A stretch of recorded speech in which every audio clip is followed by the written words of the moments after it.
आज वचन भी है दाखलता को लेके, वाइन जिसे कहते हो दाखलता। कलाम में कहता है मेरा पिता किसान है और मैं दाखलता हूँ।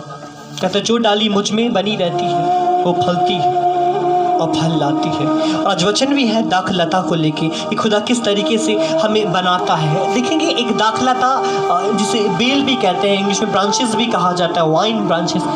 इस तरीके से एक अंगूर के बेल में अंगूर के गुच्छे एक दूसरे के साथ में जुड़े हुए होते हैं, मिले हुए होते हैं। और फल तो नहीं, पर अंगूर में बताना चाहता हूँ, अंगूर ऐसा फल है जो कभी अपने परिवार के साथ अलग नहीं होता। जैसे हर एक फल अलग अलग होते हैं, पर अंगूर ये हमेशा एक साथ ही होते हैं। ये गुच्छे के साथ गुच्छा, और एक अंगूर के साथ दूसरा अंगूर, दूसरे के साथ तीसरा, और एक एक अंगूर एक दूसरे के साथ में मिल के ये जुटे हुए होते हैं। और अंगूर वही है जो एक के साथ दूसरा मिला हुआ रहता है, और वो अंगूर एक दूसरे को टाइट पकड़ के रखते हैं। और आज वचन भी है दाखलता कि किस तरीके से खुदा हमें उठाता है और परमेश्वर हमें बनाता भी है। और जब वचन को हम लोग देखते हैं तो यूहन्ना की पुस्तक 15 का 1 से 4 हम जब पढ़ते हैं तो वचन में प्रभु कहता है, पढ़ते हैं यूहन्ना की पुस्तक 15 का 1 से 4 में कहता है, सच्ची दाखलता मैं हूँ और मेरा पिता किसान है। जो डाली मुझ में है और नहीं फलती उसे वह काट डालता है, और जो फलती है उसे वह छांटता है ताकि और फले। तुम तो उस वचन के कारण जो मैंने तुमसे कहा है शुद्ध हो। तुम मुझ में बने रहो और मैं तुम में। जैसा डाली यदि दाखलता में बनी न रहे तो अपने आप से नहीं फल सकती, वैसे ही तुम भी यदि मुझ में बने न रहो तो नहीं फल सकते। कलाम को जब हम लोग देखते हैं तो वचन में प्रभु एक ही बात कहता है, कहते सच्ची दाखलता मैं हूँ और मेरा पिता किसान है। जो डाली मुझ में बनी रहती है वो फलती है। पहले तो जान लेते हैं कि आप ध्यान रखिए, वचन में कहता है, कहते हम मसीह के शरीर के हिस्से हैं। आप मसीह के शरीर के हिस्से हैं। ध्यान रखिए, परमेश्वर ने आपको अपने शरीर के हिस्से बनाया है, और आप कुछ और नहीं बल्कि खुदा के शरीर के हिस्से हैं। और कहता है जो मुझ में जुड़ा रहता है वो फलवंत होता है। जब तक आप परमेश्वर में जुड़े हैं आप फलवंत हैं, आप बढ़ने के लिए। और जब इंसान इस दाखलता से टूटकर अलग हो जाता है तो सूखना शुरू हो जाता है। जैसे कि मैं आपको बताऊं, एक पेड़ का टहना, यदि वो पेड़ के साथ में एक पतली सी भी डाली यदि जुड़ी है, भले कितने भी तूफान आंधी चलेंगे परंतु वो हरी रहेगी, क्योंकि पेड़ के साथ में जुड़ी है। डाली को चिंता नहीं होती कि कहाँ से पानी मिलेगा या कहाँ से मैं फलूंगी, क्योंकि उसे मालूम है पेड़ सब कुछ करने वाला है, क्योंकि वो पेड़ के ऊपर निर्भर है। पहले तो जान लीजिए, एक डाली पेड़ के ऊपर निर्भर है, क्योंकि उसे मालूम है ये पेड़ मुझे पोषण देता है, और पेड़ पूरी डालियों को पोषण पहुंचाता है, फलों को पहुंचाता है, उसकी जड़ें सींचती हैं ताकि हर एक हिस्से में वो पोषण पानी की क्रियाएं दौड़ना शुरू कर दे। तो डाली को चिंता नहीं होती, परंतु ये डाली जब तक पेड़ के साथ जुड़ी है तब तक हरी है, और जिस दिन इसे काट कर अलग रख दिया जाता है अगले दिन से सूखना शुरू हो जाते हैं। सबसे पहले पत्ता सूखना शुरू हो जाएगा, फिर वो हरापन सूखना शुरू हो जाएगा, और फिर धीरे धीरे देखेंगे वो डाली सूख कर खत्म हो जाती है। यदि पेड़ के साथ जुड़ी है तो फूल भी लगेंगे और फल भी लगेंगे, और जिस दिन टूट कर अलग हो जाती है तो चूल्हे में झोंकने के काम आ जाती है। और आप भी अक्सर वही लकड़ियों को लेकर आते हैं चूल्हे में जलाने के लिए जो सूख जाती हैं, और ये वही लकड़ियां होती हैं जो सूख जाती हैं, जो अपने दरख्त से अलग हो जाती हैं, जो पेड़ से अलग हो जाती है। और आज खुदा भी हमें यही बताना चाहता है कि जब तक आप परमेश्वर के साथ जुड़े हो तब तक आप हरे और भरे हो, और जिस दिन आप परमेश्वर से टूट कर अलग हो जाते हैं हम भी एक लकड़ी की तरह सूखना शुरू हो जाते हैं, और फिर अंत ये होता है सिर्फ जलने के लिए, फिर सिर्फ राख बनने के काम आते हैं। जैसे कि मैं बताना चाहता हूँ, ये लॉकडाउन के समय में इस बीच में भी देखेंगे बहुतों के जीवन में एक डेडलीपन आ गया, एक मुरझाया हुआ पन आ चुका है। आप देखेंगे बहुत से लोग मुरझा चुके हैं, बहुत से लोग ये समय को नहीं ले रहे हैं, उन्हें लग रहा है ये पल खत्म हो जाएगा, ये ऐसे हो जाएगा। बात है कि जो परिस्थिति है आप उस परिस्थिति में किस तरीके से परमेश्वर को पुकारते हैं, किस तरीके से पुकारते हैं। यदि हम इंतजार करें कि ये पल खत्म हो जाएगा तब हम सभा करेंगे, तब हम दुआ करेंगे, नहीं हुआ तो तब क्या करेंगे? देख लीजिए, रोज दिन पे दिन करके बढ़ते जा रहे हैं। 3-22 से अभी 17 को खुलने को था, अब 31 तक पहुंच गया, और फिर उससे भी आगे भी पहुंच जाएगा। तो हम क्या समय का इंतजार करें? कोई भी राइट समय नहीं आता कि कोई सही समय आएगा तो मैं तब करूंगा। जिस समय आप खुदा को पुकारते हो, आप तैयार करते हो, आपके लिए वही सही समय हो जाता है। ध्यान रखिए, जिस समय हम पुकारते हैं वही सही समय है। प्रभु को पुकारने के लिए, आयोजन करने के लिए कोई सही समय की तैयारी नहीं होगी। जिस समय आप खुदा के साथ हो वही सही समय है आपके लिए, वही एक राइट टाइम आपके लिए आ चुका है। और आज देखेंगे बहुतों का एक साइड पर घुस चुका है। एक आत्मिक जीवन में इंसान मर रहा है। अब धीरे धीरे आपके आत्मिक जीवन की दुर्बल होना शुरू हो जाएंगे, आप आत्मा में गिरना शुरू हो जाओगे। आपके अंदर से वो उत्साहत जो, क्योंकि जब आप आत्मा में होते हो तो आत्मा आपको उत्साहत रखता है, परमेश्वर के लिए कार्य करने के लिए, प्रभु के लिए, योजना के लिए आपको तैयार रखेगा। आप प्रेशर में रहेंगे, तैयार रहेंगे, मुझे ये करना है, मुझे तैयारी, एक खुद से कुछ नया नया करने की कोशिश करेंगे। और जब आत्मा मुरझाने लग जाता है, फिर छोड़ो यार, चलो हो गया, चलो देख लेंगे, कर लेंगे, बस समझ जाए मुरझा रहे हैं। ये चिन्ह है कि आप मुरझा रहे हैं, क्योंकि आपकी आत्मा सूख रही है। ये तैयार नहीं है, फोर्सफुली नहीं है, ये सूखना शुरू हो रहा है। ध्यान रखिए, आपको परिस्थिति के अनुसार बदलना है। मैं आपको बताना चाहता हूँ, आपने कभी कैक्टस देखे? कांटे वाले जो पेड़ होते हैं ना, जो रेगिस्तान में लग रहते हैं, ये परिस्थिति के अनुसार अपने आप को ढाल लेते हैं। जब पानी होता है तो इनमें से देखिए कभी कभी पत्तियां निकलना शुरू हो जाते हैं। आपने कभी कैक्टस यदि देखा हो तो मैं आपको बता रहा हूँ, इसमें एक फल भी लगता है, पर्पल कलर का फल लगता है, और मुझे नहीं पता आप लोग उसे क्या कहते हो। हम लोग के उसे नाग फल बोला जाता है। ये जामुनी कलर का होता है नाग फल, और नाग फल कहते हैं। इसके अंदर से पर्पल कलर का, जामुनी कलर का रस निकलता है, बीज होते हैं और खट्टा होता है, खाने में खट्टा मीठा होता है। और इसी का फल है, कांटे वाले पेड़ कैक्टस का फल होता है। बरसात के समय में क्या होता है, इसका जो पेड़ है इसमें से पत्तियां निकलना शुरू हो जाती हैं, छोटे छोटे पत्ते निकलना शुरू हो जाते हैं बरसात के समय में, और इसमें फिर ये फूल खिलता है और फिर फल लगने शुरू हो जाते हैं। बरसात में इसमें अक्सर पत्तियां आ जाती हैं। पर जब बरसात खत्म हो जाती है और गर्मियां शुरू होती हैं, सर्दी होती है, जब पानी की कमी आना शुरू हो जाते हैं, तो ये अपने पत्तों को एक ऐसा आकार देता है कि इसके पत्ते कांटों में तब्दील हो जाते हैं। इसके जो पत्ते हैं ये कांटे बन जाते हैं। ये कांटे इसलिए बन जाते हैं ताकि इन्हें कम पानी में भी ये जिंदा रह सके। जब पानी की मात्रा ज़्यादा होती है तो ये अपने कांटों को पत्तों में परिवर्तन कर लेते हैं, अब पत्ते इसके ऊपर आ जाते हैं, तब ये फूल और फल लगते हैं, क्योंकि पानी की मात्रा ज़्यादा है। और जब पानी की मात्रा कम हो जाती है तो ये अपने पत्तों को कांटों में बदल देते हैं ताकि इन्हें कम पानी की ज़रूरत पड़े और कम पानी में भी ये जिंदा रह सके। खुदा भी आपको यही बताना चाहता है। और आज परिस्थिति भी ऐसी है कि इस परिस्थिति में आप किस तरीके से परमेश्वर में रह सकते हो, इस परिस्थिति में आप किस तरीके से खुदा का कार्य कर सकते हो, इस परिस्थिति में किस तरीके से अपनी आत्मा को तैयार रख सकते हो। इस तरीके से इस समय कमी क्या हो चुकी है, हम लोग एक साथ मिल नहीं पा रहे, सभा नहीं हो पा रही एक साथ मिलके, सारा प्रार्थना घर बंद है, कल भी अनाउंसमेंट में होकर सारे धर्मस्थल बंद रहेंगे, तो अभी इस चीज़ की कमी है। अब निर्भर आप पे करता है कि इस समय आप अपने आप को किस सांचे में ढाल लेते हो, आप अपने आप को किस तरीके से ढाल रहे हो। कुछ कुछ पेड़ देखेंगे वो अपने पत्तों को छोड़ देते हैं, कमी होने, पानी की कमी। आप यदि कभी पहाड़ों में देखें, बर्फीले इलाकों में अक्सर होता है कि बर्फीले के इलाकों में पानी कम होता है, बर्फ होने की वजह से पानी कम हो जाता है, और जिस कारण क्या होता है कि पत्ते जो पेड़ होते हैं वो अपने पत्तों को छोड़ देते, तो खाली आपको सूखा हुआ पेड़ दिखाई देगा, वो सूखा होता नहीं, फिर तो पत्तों में पानी ना मिलने के कारण पत्तों को छोड़ दिया करते हैं, ये सूखापन आ जाता है। जिसे गर्मी के समय पतझड़ जिसे आप कहते हो ना, पेड़ जो अपना पत्ता को छोड़ देता है, क्योंकि पानी का जो लेवल ये नीचे जा। कभी देख रहे सर्दियों में पतझड़ नहीं होते ना, सर्दी में इसलिए नहीं हुआ करते क्योंकि सर्दी में पानी रहता है, बारिश में पानी पतझड़ नहीं होते। अक्सर गर्मी के समय पतझड़ होता है, पानी पत्ते टूट के गिर जाता है, और गर्मी आने से पहले ही शुरुआत हो जाएगा धीरे धीरे करके, क्योंकि पानी का कमी है, वो अपने आप को उस सांचे में ढाल रहा है। और आज खुदा भी हमें यही कहता है कि किस तरीके से आप अपने आप को इस परिस्थिति में ढाल रहे हैं। मत्ती लिखी सुसमाचार 14:18 जब आप पढ़ते हैं, प्रभु कहता है 14:18 में कहता है, मत्ती लिखी सुसमाचार, उसने कहा उनको यहाँ मेरे पास ले आओ। कलाम में जब कहता है, प्रभु ने एक ही बात की कि उन लोगों को तो मेरे पास में लेकर आ जाओ।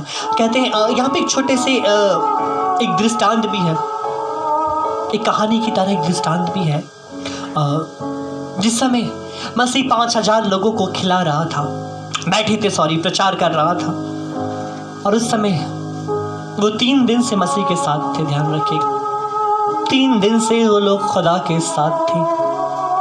और मसीह ने कहा, शिष्यों ने कहा, प्रभु इन्हें जाने दे ताकि ये अपने लिए भोजन वस्तु इकट्ठा कर सके।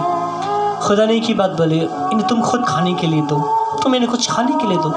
उन्होंने कहा, हमारे पास सिर्फ 5 रोटी और 2 मछलियाँ हैं। मसीह ने कहा, इन्हें तुम मेरे पास ले आओ। इन्हें तो मेरे पास ले आओ।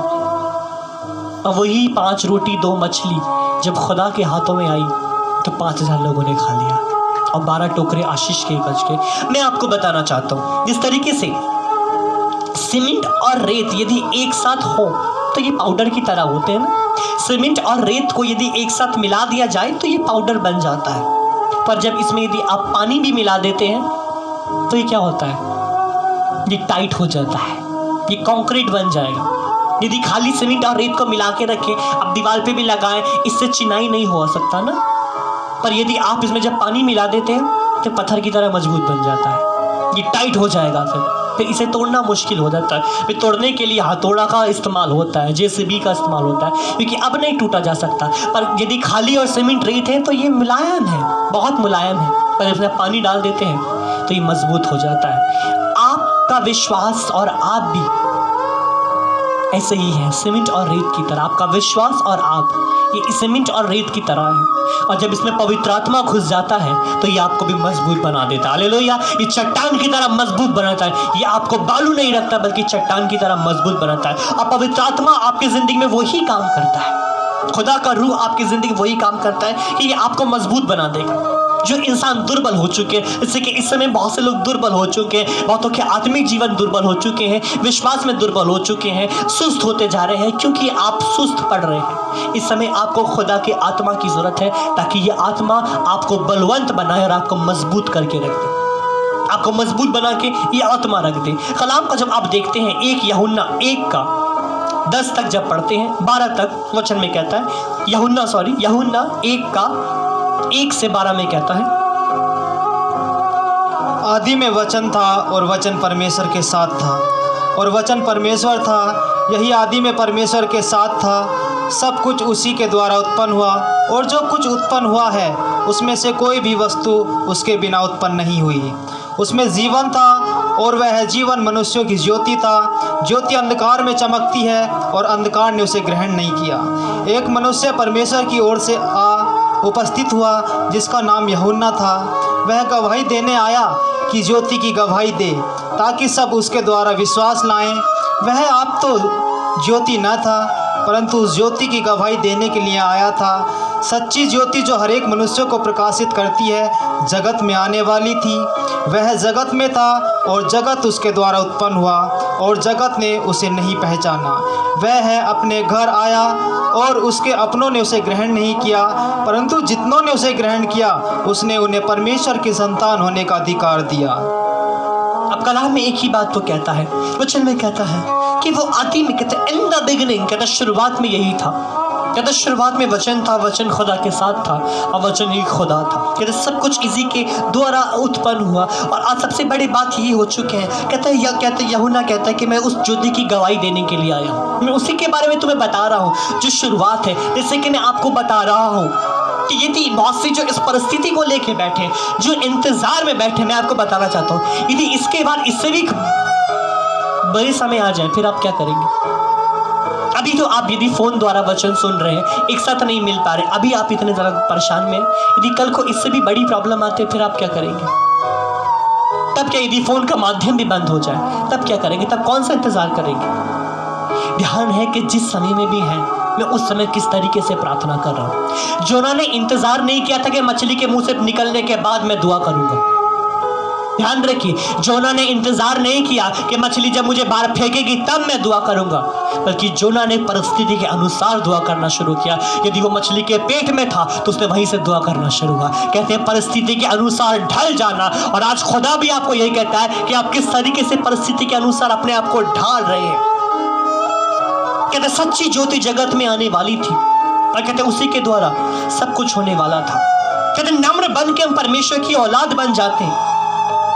कहता है जैसा आपने पढ़ा कि अपने घर में आए, कहता है और तो जितनों ने उसे ग्रहण किया उतनों को उसने अपनी औलाद होने के अधिकार दे दी। आप परमेश्वर की औलाद होने के अधिकार दिले जा रहे हैं और आपको अधिकार तब मिलता है जब आप नम्र बन जाते हो। कहता है नम्र बन के आप परमेश्वर की औलाद बन रहे हो। आपको खुदा की औलाद बनने के अधिकार दिए गए, आपको परमेश्वर की औलाद बनाया जा रहा है और ये तैयारी ही चल रही है और वचन देके आपको तैयार ही किया जा रहा है। जैसे कि इस परिस्थिति में भी हम आपको तैयार कर रहे हैं। मैं आपको बताना चाहता हूँ कितना समय हमें बहुत परेशानी होती है जब लाइट ही नहीं आता हमको यहाँ क्योंकि मैं दूसरा जगह में हूँ तो मुझे फ़ोन दूसरा का घर में जाके चार्ज करना पड़ता है जिनके घर में इन्वर्टर है, ताकि फ़ोन चार्ज रहे। मैं अपने फ़ोन में नेट नहीं चलाता हूँ, कुछ नहीं करता कि फ़ोन चार्ज रहे और आप लोगों तक वचन पहुँच पाए। मैं ज़्यादा यूज़ भी नहीं करता हूँ, ज़्यादा बातें भी नहीं, इस वजह से मैं इस समय में ज़्यादा किसी से बातें नहीं कर रहा हूँ। मैं फ़ोन पर बातें ज़्यादा नहीं कर रहा हूँ क्योंकि बात करने से फ़ोन का बैटरी ख़त्म होगा और मुझे बैटरी सेव रखना पड़ता कि मैं आप लोगों को मिल सकूं, वचन सुना सकूं, क्योंकि आप खुदा की औलादी हो जिसके लिए मुझे खुदा ने हुक्म दिया है औलादों को तैयार करने के लिए। हालेलुया। मैं बताना चाहता हूँ आप खुदा की दुल्हन हो और हम मिलकर आपको तैयार कर रहे हैं। इस तरीके दुल्हन को तैयार करने के लिए 10 लोग इकट्ठे हो जाते हैं, कोई आभूषण बनाता है, कोई हल्दी लगाता है, कोई कपड़े बनाता है, कोई नहलाता है। आपको भी तैयारी कर, हम सब मिलके आपको तैयारी कर रहे हैं क्योंकि तुम मसीह के विवाह में शामिल होने के लिए इसलिए तैयार किया जा रहा था कि खुदा की दुल्हन तैयार हो जाए। तो कलाम तैयार कर रहा है आपको, तैयार करा जा रहा है आपको। कलाम को जो हम लोग देखते हैं प्रेरितों की पुस्तक 20 का 28 हम पढ़ते हैं तो कहता है, प्रेरित की पुस्तक 20 के 28 में कहता है, इसलिए अपनी और पूरे झुंड की चौकसी करो जिसमें पवित्र आत्मा ने तुम्हें अध्यक्ष ठहराया है कि तुम परमेश्वर की कलीसिया की रखवाली करो जिसे उसने अपने लहू से मोल लिया है। तब कलाम में कहता है इसलिए परमेश्वर के झुंड की रखवाली करो। तुम खुदा का झुंड हो। मैं बताना चाहता हूँ आप मेरा नहीं, आप खुदा का झुंड हो। मैं तो रखवाला बन के काम कर रहा हूँ, चौकीदार कह सकते हैं, चौकीदार बन के काम कर रहा हूँ। झुंड तो खुदा के हैं और खुदा ने इसलिए मुझे रखा है, इसलिए खुदा ने मुझे भेजा भी है कि आप लोगों की रखवाली करने के लिए, आप लोगों को संभालने के लिए, क्योंकि आप खुदा की औलादे हैं। ध्यान रखिए आपकी कीमत चुकाई गई है, आप यूं ही नहीं, आपकी कीमत दी गई है। कहता है शैतान के मुंह पे कीमत फेंक के मारी है आपकी, हमारी कीमत शैतान को दे दी गई है। शायद आप नहीं जानते खुदा ने आपको खरीद लिया है। हाँ मैं बताऊँ जितने लोग सुन रहे हैं, जितने लोग देख रहे हैं, आप सबको बोल रहा हूँ आपकी कीमत अदा कर दी गई है। आपको मालूम भी नहीं आपकी कीमत अदा कर दी गई है शैतान को। आप शैतान के हाथों में थे, शैतान से आपको खरीद लिया गया है और अब आप मसीह के हैं। कभी आपने सोचा क्यों आपको शैतान छू नहीं पा रहा है? कभी आपने सोचा आपके घर में बीमारी क्यों नहीं आई, आपके बच्चों में बीमारी क्यों नहीं आई, आप इस समय परेशान क्यों नहीं हो रहे हो, ज़्यादा कोई बड़ी मुसीबत क्यों नहीं आ रही है, ज़्यादा कोई दिक्कत क्यों नहीं आ रहा है, ज़्यादा कोई बड़ी बीमारी या कोई कर्जा क्यों नहीं आपके पास आ रहा है? कभी सोचा शैतान आपके घर में क्यों नहीं घुस रहा है, आप क्यों नहीं बीमार पड़ रहे हो? क्योंकि शैतान को कीमत दे दी गई है, अब वह तुम्हारे दरवाजे से लौट गया। ध्यान रखो तुम्हारे घर के दरवाजे से वो लौट गया क्योंकि मसीह ने कीमत अदा कर दी गई है और वह कीमत उसका लहू है। आपको खरीद लिया गया है, खरीद लिया गया है आपको लहू से। इसलिए आपकी फोटो भी नहीं आ रहे हैं दुआ के लिए ना, क्योंकि तुम भले चंगे हो। हालेलुया। क्योंकि आप भले चंगे हो। आप आ रहे हो तो गवाही देने के लिए आ रहे हो, आप आ रहे हो मेरे साथ यदि वीडियो में तो गवाह देने के लिए, खुदा के बारे में गवाह बन के ठहरे, नहीं दुआ पाने के लिए नहीं, क्योंकि तुम भले चंगे हो चुके हो, कि खुदा ने खरीद लिया है लहू से, आपको कीमत दे दी गई है। 1 कुरिन्थियों 12 का 28 जब पढ़ते प्रभु फिर कहता है, और परमेश्वर ने कलीसिया में अलग अलग व्यक्ति नियुक्त किए हैं, प्रथम प्रेरित, दूसरे भविष्यवक्ता, तीसरे शिक्षक, फिर सामर्थ के काम करने वाले, फिर चंगा करने वाले और उपकार करने वाले, और प्रबंध करने वाले और नाना प्रकार की भाषा बोलने वाले। कलाम में प्रभु यही कहता है क्योंकि यह नियुक्त किए गए हैं। कहता है वचन में कहता है कि यह अलग अलग तरीके से परमेश्वर ने नियुक्त किया गया है। कहता है कुछ दुआ करने वाले, कुछ परमेश्वर के कार्य को संभालने वाले, कुछ योजना को आगे ले जाने वाले, कुछ प्रबंधक, कुछ योजना तैयार करने वाले, और अलग अलग कार्य के लिए खुदा अपने लोगों को तैयार करता है। मैं आपको बताना चाहता हूँ परमेश्वर अलग अलग कार्य के लिए लोगों को तैयार करता है, अलग अलग भिन्न भिन्न कार्य के लिए खुदा परिस्थिति के अनुसार इंसानों को तैयार करता आया है। आपके जिसके जो काम है आपको वही काम को निभाना जरूरी है। सबसे बड़ी बात है आपके जो काम है आपको उस काम को निभाना जरूरी है कि जिस काम को आप किस तरीके से निभा रहे हैं, किस तरीके से आप उस काम को अदा कर रहे हैं।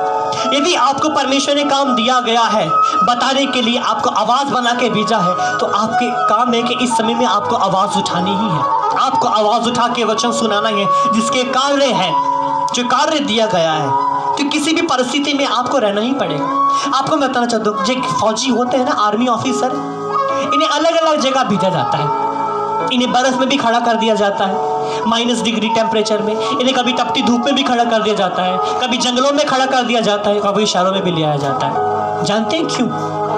इन्हें 3-3 साल अलग अलग जगह क्यों रखा जाता है? ताकि ये हर एक परिस्थिति में काम करने के योग्य बन जाएं। और आज खुदा भी आपको अलग अलग परिस्थिति दिखा रहा है, ताकि आप इस परिस्थिति में किस तरीके से काम करते हैं। खुदा भी आपके सामने परिस्थिति रख रहा है, ताकि इस परिस्थिति में आप भी काम करने के योग्य बन जाएं। और कलाम में यही कहता है कि अलग अलग ठहराए गए जो आवाज़ है, उन्हें आवाज़ बनकर ही काम करना है। मैं बताना चाहता हूँ, जो आवाज़ है उन्हें आवाज़ बनकर ही काम करना है।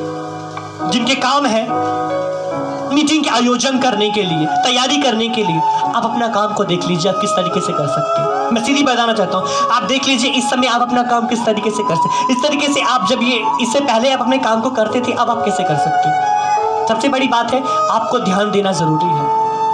आपको इस कार्य में ध्यान देना जरूरी है कि इस समय में आप किस तरीके से अपने काम को कर पाएंगे। परिस्थिति के अनुसार आप कैसे काम कर सकते हो। जैसे मैंने आपको शुरू में कहानी के तौर पे बताया, कैक्टस का कहानी से बताया, मैंने आपको अनुमान दिला के मैंने कैक्टस के पेड़ से बताया। आज खुदा भी कहता है इस परिस्थिति में आप किस तरीके से काम कर सकते हो। खुदा आपको देख रहा है, क्योंकि परमेश्वर आपको हर एक परिस्थिति में रहना सिखाता है। हर एक परिस्थिति में खुदा आपको रहना सिखाता है। और खुदा यही कह रहा है कि इस परिस्थिति में आप किस तरीके से कार्य कर सकते हो। इफिसियों की पुस्तक 1:22 से 23 जब हम पढ़ते हैं, प्रभु फिर कहता है, इफिसियों 1:22 से 23 में कहता है, और सब कुछ उसके पांवों तले कर दिया और उसे सब वस्तुओं पर शिरोमणि ठहरा कर कलीसिया को दे दिया। यह उसकी देह है और उसी की परिपूर्णता है जो सब में सब कुछ पूर्ण करता है। आज हम कलाम को देखते हैं तो वचन प्रभु यही बात को कहता है, कहते और सब कुछ उसके पांव तले कर दिया और उसको सब वस्तुएं शिरोमणि ठहराया, कलीसिया को दे दी गई।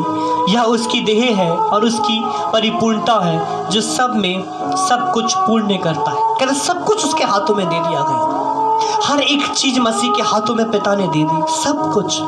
आप इसी के द्वारा सब कुछ कर सकते हो। कहते हर एक चीज इसके हाथों में है, हर एक चीज सब में। कहते वो शिरोमणि ठहरा है, वो उच्च दर पे आके बैठ गया।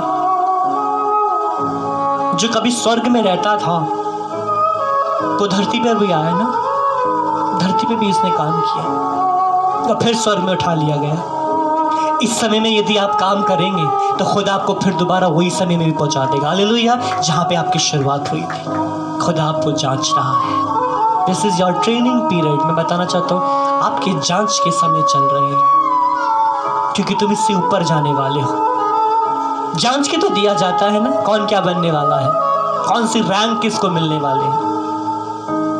इसी का इफिसियों 5:23 भी पर जब पढ़ते हैं, प्रभु फिर कहता है, इफिसियों 5:23 में कहता है, क्योंकि पति पत्नी का सिर है, जैसे कि मसीह कलीसिया का सिर है और स्वयं ही देह का उद्धार करता है। कलाम में कहता है आत्मा हमें प्रेरणा देता है, जैसे कहता है कि मसीह कलीसिया का सिर है। कहता है ये आपका सिर है, इसे सिर बना के रखिए। तुम सब मिलके खुदा की देह बनते हो। कलाम में कहता है तुम सब मिलके परमेश्वर की देह रहते हो, और जब इस देह का सिर मसीह रहता है तो ये मसीह जैसे हो जाते हैं। ध्यान रखिए, यदि सिर मसीह है तो सिर पे कांटों का ताज भी है ना, वो आपके साथ जुड़े हुए हैं। वो तकलीफ भी है, वो दर्द भी है। यदि आपकी देह मसीह की अंग है, यदि आप मिलके खुदा की देह बन रहे हो, तो इस देह में दर्द भी है। ध्यान रखिए, इस देह में कांटों का ताज की वो लहू भी है। इस देह में कीलों के से छेदे हुए हाथ भी हैं। इस देह में पांव को भी छेदा गया है। इस देह की पीठ पे कोड़ों के निशान भी हैं, और एक भी नहीं 39 कोड़ों के निशान हैं। इसकी घुटनों को बार बार जब सलीब लेके गिर रहा था तो ये छिले हुए भी हैं। इसमें दर्द भी है। इसमें तकलीफ भी है और इसमें पीड़ा भी है। और आज यही खुदा आपसे कहता है, यदि आप इस देह के हिस्से बन जाते हो तो आप इसके हिस्सेदार हो रहे हो। तो ये दर्द तो लेना ही है, ये दर्द तो लेना ही है, क्योंकि ये शामिल हो चुका है। और ध्यान रखिए, ये दर्द सब समय नहीं है, यही दर्द एक दिन आपको जन्नत पहुंचाने वाला है। हालेलुया। ये दर्द आपको एक दिन जन्नत पहुंचाने वाला है कि तुम जन्नत के भागीशाली होने वाले हो। और आज प्रभु हमसे यही बात को कह रहा है।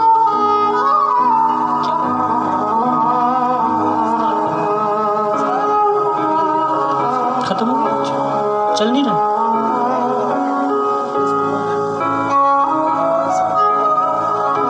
पॉज करके दोबारा करो।